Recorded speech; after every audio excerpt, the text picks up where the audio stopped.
नमस्कार, ABP news पर हाजिर हूं मैं रुबारा इसार खान। सुबह के 10 बजने को है वक्त। आगे का एजेंडा में आपको आज कौन कौन सी खबरें दिखाएंगे, हम विस्तार से आपको बताते हैं। आगे का एजेंडा में सबसे पहले हिंदुस्तान की कामयाबी की कहानी आपके सामने रखेंगे।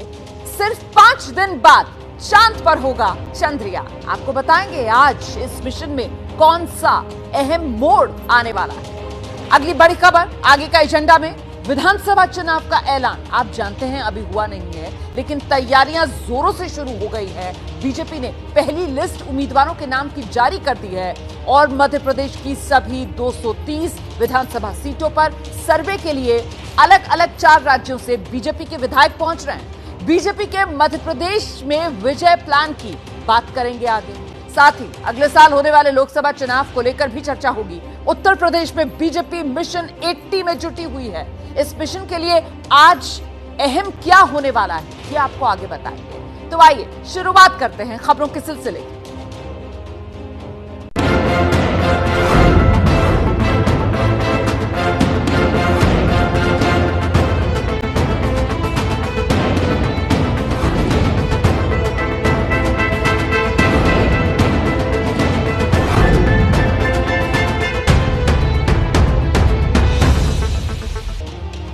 सबसे पहले बात करेंगे मिशन चंद्रयान की। चंद्रयान 3 के लिए आज का दिन बेहद अहम रहने वाला है। आज क्या होगा ये जान लीजिए आप। दरअसल जो लैंडर मॉड्यूल है, प्रोपल्शन मॉड्यूल से जो अलग हो चुका है, उसी की शुरू होगी आज से डीबूस्टिंग। और डीबूस्टिंग का मतलब क्या होता है? आसान भाषा में अगर मैं आपको समझाऊं तो डीबूस्टिंग की जो प्रक्रिया है, उससे जो रफ्तार है, जो स्पीड है, दरअसल वो कम की जाएगी। तो चांद पर एक तरीके से आप ये कह सकते हैं कि लैंडिंग की प्रक्रिया इसी के साथ शुरू हो जाएगी। आज शाम 4 बजे के आसपास लैंडर मॉड्यूल की ये डीबूस्टिंग जिसकी शुरुआत की जाएगी। डीबूस्टिंग का मतलब स्पीड कम करना।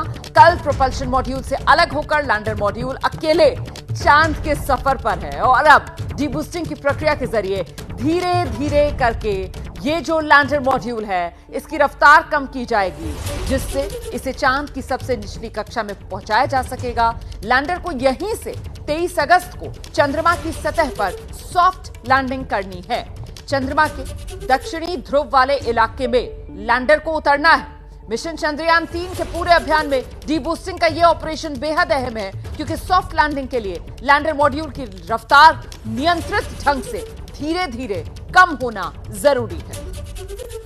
सीधे आपको लेकर चलेंगे। मेरे साथ मेरे सहयोगी श्रीनिवास इस वक्त मौजूद हैं और ज्यादा डिटेल्स और जानकारियों के साथ डीबूस्टिंग वाली प्रक्रिया, मतलब रफ्तार कम और नियंत्रित रखने वाली जो प्रक्रिया है, वो आज से शुरू होगी। श्रीनिवास, देखिए रोमाना, जैसा कि डीबूस्टिंग का अगर हम लिटरल मीनिंग भी कहें तो इसका मतलब ही होता है डीबूस्ट करना, किसी भी चीज़ की एनर्जी या उसकी वेलोसिटी को कम करना। आज जो अहम होने वाला है वो सच में बहुत अहम है, क्योंकि पिछली बार जब चंद्रयान 2 के मामले में इसी जगह से हमने वो गलत निर्णय लिया था, या कह सकते हैं कि सही चीज़ हम नहीं कर पाए थे, आज वो प्रक्रिया होने वाली है। मैं बताऊं कि इस वक्त, जिस वक्त अभी हम बात कर रहे हैं, इस वक्त हमारा लैंडर 153x163 के ऑर्बिट में मौजूद है, जहां लैंडर प्रोपल्सन मॉड्यूल से अलग हो गया था। आज की जो सबसे महत्वपूर्ण प्रक्रिया होने वाली है, उसमें आज लैंडर को 100x30 के ऑर्बिट में स्थापित किया जाएगा। ये भी बताऊं, 100x30 यानी उस ऑर्बिट में जब ये चंद्रयान घूमेगा तो एक जगह ऐसा मिलेगा आपको जहां पे चांद की सतह से लैंडर की जो दूरी होगी वो 30 किलोमीटर होगी। तो आज ये पोजीशनिंग की जाएगी। आज 4 बजे के करीब डीबूस्टिंग की प्रक्रिया को स्टार्ट करते हुए 153x163 से 100x30 के ऑर्बिट में चंद्रयान को प्लेस किया जाएगा। और एक सबसे, ये तो आपने पोजीशनिंग बताई, लेकिन साथ ही साथ रफ्तार कितनी हो जाएगी? डीबूस्टिंग से पहले और डीबूस्टिंग के बाद जो रफ्तार है उसमें कितनी कमी आएगी, इसको लेकर भी अगर इसरो की तरफ से कोई आंकड़ा साझा किया गया है तो वो दर्शकों को जरूर बताइएगा। साथ ही आपको बता दूं, पिछली बार जो मिशन चंद्रयान 2 है, आप जानते हैं वो कामयाब तो नहीं हो पाया था, लेकिन सीख कई देकर गया था। और इसी वजह से इस बार उन्हीं तमाम एहतियातों का ख्याल रखते हुए आगे कदम बढ़ाया जा रहा है, पूरी निगरानी रखी जा रही है, पूरे सिस्टम की मॉनिटरिंग की जा रही है। आज का दिन अहम इसलिए क्योंकि स्पीड कम होने के बाद चंद्रयान और चांद की दूरी घटकर 30 किलोमीटर तक आ जाएगी। 130 जिसका अभी जिक्र कर रहे थे हमारे सहयोगी श्रीनिवास। अभी चंद्रयान की गति करीब 6000 किलोमीटर प्रति घंटा है और जब ये कम होगी श्रीनिवास तो फिर कहां तक आ जाएगी डी बूस्टिंग के बाद, ये बताइए। जाहिर सी बात है जब लैंड करेगा तब तो ऑब्वियसली शून्य पर होगी। रोमाना, मैं ना ये जो आपने प्रति घंटा बोला है इसको दर्शकों के लिए सेकंड में बताता हूं। 1.68 किलोमीटर प्रति सेकंड, आपकी पलकें झपकी और उतनी देर में चंद्रयान जो है लगभग 1.25 किलोमीटर का सफर तय कर लेगा। इस वक्त स्पीड 6000 किलोमीटर प्रति घंटे, लेकिन सॉफ्ट लैंडिंग के लिए अगले 5 दिन में इसकी गति को 6000 से शून्य के करीब लाना पड़ेगा। आप समझ सकते हैं 6000 प्रति किलोमीटर से आपकी गति को शून्य पे लाना, यह सबसे बड़ा टास्क है जिसको हम पिछली बार मैनेज नहीं कर पाए थे। इसरो चेयरमैन एस सोमनाथ ने कहा है कि this time we are going to apply a trick, एक नए ट्रिक का इस्तेमाल कर रहे हैं और उनके अनुसार आज जो हमारा चंद्रयान है। एक सवाल श्रीनिवास आपसे और है, और वो ये कि पिछली बार डीबूस्टिंग की प्रक्रिया सॉफ्ट लैंडिंग से कितने दिन पहले शुरू की गई थी, जैसे इस बार 5 दिन पहले शुरू की जा रही है? देखिए रोमाना, पिछले साल भी प्रक्रिया का जो वक्त था वो यही था, तकरीबन 5 से 6 दिन पहले। उस वक्त भी डीबूस्टिंग की प्रक्रिया स्टार्ट कर दी गई थी। जिस वक्त हम इस ऑर्बिट में पहुंच जाते हैं 153 × 163, उसके बाद डीबूस्टिंग की प्रक्रिया स्टार्ट कर दी जाती है। तो दिन के लहजे में नहीं आप इसको काउंट कर सकते, आप इसको डिस्टेंस के लहजे में काउंट कर सकते हैं। जब चंद्रयान 2 भी डिस्टेंस के लिहाज से ही इसको हम काउंट करेंगे, लेकिन सवाल ये उठता है कि वो डिस्टेंस कवर करने में समय कितना लेगा, क्योंकि यहां पर जरूरत इस बात की है कि बहुत सॉफ्ट लैंडिंग। पिछली बार भी चंद्रयान पहुंचा तो था चांद की सतह पर, लेकिन सॉफ्ट लैंडिंग नहीं हुई थी, क्रैश कर गया था। और जितना कुछ गलत हुआ था वो सिर्फ और सिर्फ 2 किलोमीटर से भी कम का फासला जिस वक्त चंद्रयान 2 का चांद की सतह से रह गया था, उस वक्त वो गड़बड़ी हुई थी। पर जैसा कि मैं बार बार दोहरा रही हूं कि उसको फेलियर के तौर पर नहीं बल्कि सबक और सीख के तौर पर आगे लेकर ही चंद्रयान 3 जो इस वक्त चांद के बेहद नजदीक पहुंच चुका है। और इससे पहले कल चंद्रयान 3 का प्रोपल्शन मॉड्यूल जो है, आप जानते हैं लैंडर मॉड्यूल और प्रोपल्शन मॉड्यूल दोनों सफलतापूर्वक अलग हुए। केंद्रीय विज्ञान और प्रौद्योगिकी राज्य मंत्री हैं डॉक्टर जितेंद्र सिंह, उन्होंने कल की कामयाबी को बेहद अहम बताया है। तो जानते हैं उपलब्धि तो यही है, हर भारतवासी को इस पर गर्व भी है, लेकिन साथ ही साथ वैज्ञानिक दृष्टि से देखा जाए तो ये इस मिशन की एक विशेषता है कि इसे ना केवल हिंदुस्तान बड़ी उत्सुकता के साथ देख रहा है बल्कि सारे दुनिया की निगाहें इसके ऊपर है, क्योंकि जो पुराना अनुभव है वो उसके तहत भी ये ध्यान में आता है कि चंद्रयान का ये जो श्रृंखला है, चंद्रयान 1 भी और अब चंद्रयान 3, जो इनके द्वारा हमें इनपुट्स उपलब्ध होती रही हैं, वो दूसरे के देश, दुनिया के दूसरे देश, भले ही वो तत्कालीन सोवियत यूनियन रहा हो चाहे वो अमेरिका हो, उनके मिशन भी उपलब्ध नहीं करवा। महज चंद कदम के फासले पर भारत की चंद्र क्रांति। आगे बढ़ते हैं बात मध्य प्रदेश की, जहां बीजेपी ने विधानसभा चुनाव के ऐलान से पहले ही 39 उम्मीदवारों के नाम की पहली लिस्ट जारी कर दी है, जिससे सियासी हलचल बढ़ गई है। पार्टी अब बाकी सीटों पर भी उम्मीदवारों के नाम तय करने की अपनी तैयारियों में जुट गई है। इसके लिए आज 4 राज्यों से बीजेपी के कुल 230 विधायक भोपाल पहुंच रहे हैं। ये बीजेपी विधायक अलग अलग विधानसभा सीटों का सर्वे करेंगे, पार्टी को रिपोर्ट देंगे, जिसका इस्तेमाल प्रत्याशियों के नाम तय करने में भी किया जाएगा। मध्य प्रदेश की विधानसभा सीटों पर सर्वे के लिए यूपी से, बिहार से, गुजरात से, महाराष्ट्र से 230 बीजेपी विधायक हैं जो भोपाल पहुंच रहे हैं। हम सीधे आपको लेकर चलेंगे, मेरे साथ मेरे सहयोगी ब्रिजेश राजपूत इस वक्त मौजूद हैं। ब्रिजेश, 230 विधायक अलग अलग राज्यों से बीजेपी के जो भोपाल पहुंचेंगे, सीधे काम में लग जाएंगे 230 विधानसभा सीटों के सर्वे में, या पहले किसी तरीके की बैठक होगी, कोई खाका तैयार किया जाएगा और उसके बाद आगे भेजा जाएगा? ब्रिजेश।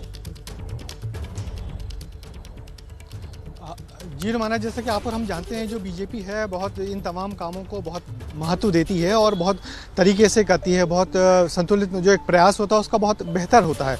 तो इस बार भी उन्होंने ये किया है कि 230 विधायक इन 4 राज्यों से आ रहे हैं और इनका ये आज शाम तक भोपाल पहुंचेंगे। कल इनका एक प्रशिक्षण वर्ग होगा जिसको भूपेंद्र यादव, जो मध्य प्रदेश के चुनाव प्रभारी भी हैं, और शिव प्रताप सिंह, जो संगठन मंत्री हैं, वो गाइड करेंगे, ट्रेनिंग देंगे कि कहाँ जाके क्या क्या देखना है। फिर ये चारों राज्यों के जो विधायक हैं, 230 विधायक, ये मध्य प्रदेश की 230 सीटों में 20 तारीख से यानी अगले दिन से ही काम पे लग जाएंगे। 20 से 27 तक वहाँ प्रवास करेंगे, दौरा करेंगे, वहाँ पे रहेंगे। वहाँ की जो बीजेपी के जो प्रत्याशी हो सकते हैं, संभावित प्रत्याशी या कुछ जगह प्रत्याशी घोषित कर गए हैं, उनकी कमजोरियाँ या बी पार्टी का आकलन करेंगे कि यहाँ पे बीजेपी की हालत क्या है और क्या किया जा सकता है। इस संबंध में अपनी पूरी रिपोर्ट तैयार करेंगे 7 दिन के अंदर और रिपोर्ट पर आला कमान को दी जाएगी और फिर उस रिपोर्ट के आधार पर इन सीटों पे या इन इलाकों में आगे क्या कार्रवाई की जाए, कैसे टिकट बांटे जाए, उस पर एक खास रणनीति बनेगी। मगर सबसे बड़ी बात यही है कि बीजेपी ने जिस तरीके से कल 39 नामों की सूची जारी कर एक बढ़त तो बना ही ली है कि बीजेपी इस चुनाव को बहुत गंभीरता से ले रही है और बहुत दमदारी से चुनाव मैदान में उतर गई है। बहुत शुक्रिया ब्रजेश राजपूत। तो कुल मिलाकर बीजेपी मध्य प्रदेश में प्लान विजय की ओर मजबूती से कदम बढ़ाती हुई फिलहाल नजर आ रही है। बीजेपी ने उन 39 सीटों पर प्रत्याशियों के नाम का ऐलान किया है जिन सीटों पर पिछली बार पार्टी हार गई थी और यही वजह है कि इसे चौंकाने वाला फैसला माना जा रहा है। पार्टी ने अभी से उम्मीदवारों के नाम तय करके संकेत साफ दिए हैं कि उसकी पहली कोशिश हारी हुई सीटों पर सबसे ज्यादा मेहनत करने की है। अब बीजेपी की लिस्ट पर सियासी बयानबाजी भी तेज हो गई है। जब जैसी स्थिति होती है, जब जैसी परिस्थिति होती है, वैसा निर्णय लेते हैं। वर्तमान समय में प्रत्याशी थे, कार्यकर्ता थे, उस 39 नामों की सूची जारी की है। सरकार हो या पार्टी, हमारे नेतृत्व जो है दूरदृष्टि से काम करता है। कार्यकर्ताओं की कोई कैटेगरी नहीं है भाई, सब समर्पित कार्यकर्ता हैं, निष्ठावान कार्यकर्ता हैं और सब जीत के आएंगे। बीजेपी परेशान आत्मा है, उनको भी पता नहीं हाथ पैर मारने हमें क्या करना है। इतने साल सरकार में रहने के बाद हिम्मत और हौसला नहीं है क्योंकि काम नहीं करा आपने। भ्रष्टाचार का इतना बड़ा मुद्दा और तमगा है जो उनके माथे पे चिपका हुआ है, जो छूटेगा नहीं। भगवान के मंदिर को भी नहीं छोड़ा इन्होंने और 700-800 करोड़ रुपए पानी में मिल गए। ऐसी मूर्तियां बनाई कि हवा में उड़ गई। बीजेपी के जिन नेताओं को विधानसभा का टिकट मिला उनमें कई चर्चित चेहरे हैं। सबका दावा है कि वो पार्टी की उम्मीदों पर खरा उतरेंगे। मेरे लिए ये 3 महीने तो पार्टी ने बहुत अच्छा किया कि समय दिया है, लेकिन मैंने 4.5 साल मैं समझता हूँ हमने विकास के बहुत सारे काम किए हैं, हमारे कार्यकर्ताओं के भी ढेर सारे काम किए हैं। निश्चित है कि ये चुनाव हमारे कार्यकर्ता लड़ेंगे, ये चुनाव यहाँ का मतदाता लड़ेगा। निश्चित ही प्रचंड बहुमत से सोनकच्छ में भारतीय जनता पार्टी का कमल खिलेगा और जिस प्रकार से सोनकच्छ की जनता सज्जन सिंह वर्मा जी से जो है परेशान है, प्रताड़ित है, वहाँ की जनता तो खुद उनसे छुटकारा पाना चाहती है। आदरणीय शिवराज सिंह जी के नेतृत्व में विकास के कार्य हुए हैं, जन कल्याण की योजनाओं का जो लाभ जनता तक पहुँचा है, तो हर व्यक्ति के मन में पुनः भारतीय जनता पार्टी का कमल पूरे प्रदेश में खुले। बहुत पार्टी का धन्यवाद। और हमको प्लान करने के लिए इलेक्शन हम अपने हिसाब से प्लान करें, हमारे कार्यकर्ता पूरे ऑर्गेनाइज हो जाएं और हम एक पूरी ताकत के साथ चुनाव लड़के ये सीट जब पार्टी को वापस दिलवाएं। इसके लिए जो लंबा समय दिया, इसके लिए मैं बहुत पार्टी का धन्यवाद देता हूँ। योद्धा होता है ना, वो जब मैदान पे उतरता है तो ये सोच के नहीं उतरता कि सामने कौन आएगा, वो तो जो भी आएगा, न दैन्यम न पलायनम, न दीन ही बनेंगे न पलायन करेंगे। भारतीय जनता पार्टी ने अत्यधिक काम किया है, उसी को हम बढ़ाना ही चाहेंगे। और जो भी थोड़ा कुछ 5 सालों से हम पिछड़े हुए हैं, जो कांग्रेस की सरकार के समय में बसंत सिंह बैठे थे, तो तब निरंकुश टाइप का उनका कार्यकाल था। हम यही चाहेंगे कि बड़वारा विधानसभा हम कितना आगे बढ़ चढ़कर काम करें वहाँ पे, और संगठन के साथ साथ भारतीय जनता पार्टी के जो भी जनहितैषी कार्य थे उनको बढ़ चढ़कर और काम करेंगे। उत्तर प्रदेश की सियासत की बात करेंगे अब। वहां से बड़ी खबर ये आ रही है, 2024 चुनाव को लेकर बीजेपी ने अभी से मेगा तैयारियां शुरू कर दी हैं। आज लखनऊ दौरे पर बीजेपी के महासचिव सुनील बंसल रहने वाले हैं। उत्तर प्रदेश में हारी हुई सीटों के लिए खास रणनीति बनाने में जुट गई है बीजेपी। हारी हुई 14 में से 4 सीटों को लेकर खासतौर से चर्चा होगी और ये कौन सी 4 सीटें हैं इसके बारे में आपको बता देती हूं। अंबेडकर नगर, रायबरेली सीट, इन पर खास फोकस रहने वाला है। लालगंज, श्रावस्ती सीट, इनके लिए भी रणनीति बनाई जाएगी। तो कुछ ही देर में शुरू होने वाली है यूपी बीजेपी की बैठक, जिसमें सुनील बंसल के अलावा यूपी बीजेपी अध्यक्ष भूपेंद्र चौधरी, संगठन मंत्री धर्मपाल, डिप्टी सीएम केशव प्रसाद मौर्य, ब्रजेश पाठक सहित बीजेपी के आला पदाधिकारी भी मौजूद रहेंगे। हम सीधे आपको लेकर चलते हैं। मेरे साथ मेरे सहयोगी वीरेश पांडे इस वक्त मौजूद हैं। वीरेश, यूपी को लेकर मेगा तैयारी का खाका किस तरीके से खींचने की तैयारी में बीजेपी, बताइए विस्तार से। क्योंकि इस देश में सबसे ज्यादा सीट है उत्तर प्रदेश में 80 सीट है और 80 के 80 सीटों को जीतने का लक्ष्य भारतीय जनता पार्टी ने रखा है। और ऐसे में भारतीय जनता पार्टी के सबसे टिकाऊ, सबसे ज्यादा जिम्मेदार और सबसे बड़े रणनीतिकार सुनील बंसल आज लखनऊ में पहुंच रहे हैं, क्योंकि 14 से लेकर 22 तक वो भारतीय जनता पार्टी के अपरिहार्य नेता के तौर पर उत्तर प्रदेश में देखे गए और उनके नेतृत्व में भारतीय जनता पार्टी ने अपनी पताका को फहराया है। भारतीय जनता पार्टी के हाईकमान ने सुनील बंसल को देश भर में हारी हुई जो सीटें हैं भाजपा की, उसका राष्ट्रीय प्रभारी नियुक्त किया है। इसलिए जो 4 सीटें हैं उत्तर प्रदेश में जो हारी है 14 में से, उसका समीक्षा आज करेंगे सुनील बंसल। 4 सीटों का नाम आपने बता दिया है और 4 ऐसे मंत्री हैं, केंद्रीय मंत्री, जिनके प्रवास का कार्यक्रम लगाया गया है। 14 सीटें भारतीय जनता पार्टी हारी, जिसमें से 4 भागों में बांटा गया। अन्नपूर्णा देवी, अश्वनी वैष्णव और जितेंद्र सिंह, और साथ ही साथ एक मंत्री और हैं नरेंद्र सिंह तोमर, उन्हें लगाया गया इन 4 जगहों पर 14 सीटों को देखने के लिए। आज उस प्रवास कार्यक्रम की समीक्षा भी सुनील बंसल करेंगे, साथ ही साथ मार्गदर्शन भी करेंगे भारतीय जनता पार्टी उत्तर प्रदेश की इकाई का कि ये हारी हुई सीटों को कैसे जीता जाए, क्योंकि 14 सीटें हारी हैं, उन्हें जीतकर ही 80 के 80 लक्ष्य का संधान किया जा सकता है। भारतीय जनता पार्टी उत्तर प्रदेश में एक भी सीट गंवाना नहीं चाहती। बहुत शुक्रिया वीरेश पांडे आपका इस तमाम जानकारी के लिए। तो 80 सीटों का पूरा 100% वाला टारगेट लेकर उत्तर प्रदेश में चुनावी तैयारियों में जुटती हुई बीजेपी नजर आ रही है। और उत्तर प्रदेश के डिप्टी सीएम है केशव प्रसाद मौर्य, उनका ट्वीट सामने आया है। 2024 चुनाव को लेकर केशव प्रसाद मौर्य ने ट्वीट किया, 24 कैरेट 24 घंटे 24 की तैयारी है, सारा भारत मोदीमय है, फिर मोदी की बारी है। तो ये वो ट्वीट है केशव प्रसाद मौर्य का। 24 कैरेट 24 घंटे 24 की तैयारी है, सारा भारत मोदी में, फिर मोदी की बारी है। पत्रकारिता कोई इमोशन नहीं है, ना अपना कोई ज्ञान देना है और ना कोई विचार थोपना है। पत्रकारिता क्या है? पत्रकारिता का मतलब है सही जानकारी इकट्ठा करना और तथ्य बताना। पत्रकारिता आज जितने महत्वपूर्ण दौर में है, शायद पहले नहीं थी। इस दौर से निकलने के लिए सिर्फ सच दिखाने की जरूरत है, वो सच जो आपके हित को आगे रखे। इसलिए अब रात 9 बजे प्राइम टाइम नहीं होगा, ये आपका टाइम है।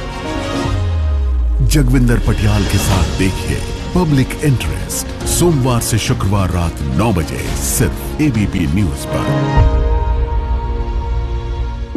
एबीपी न्यूज आपको रखे आगे।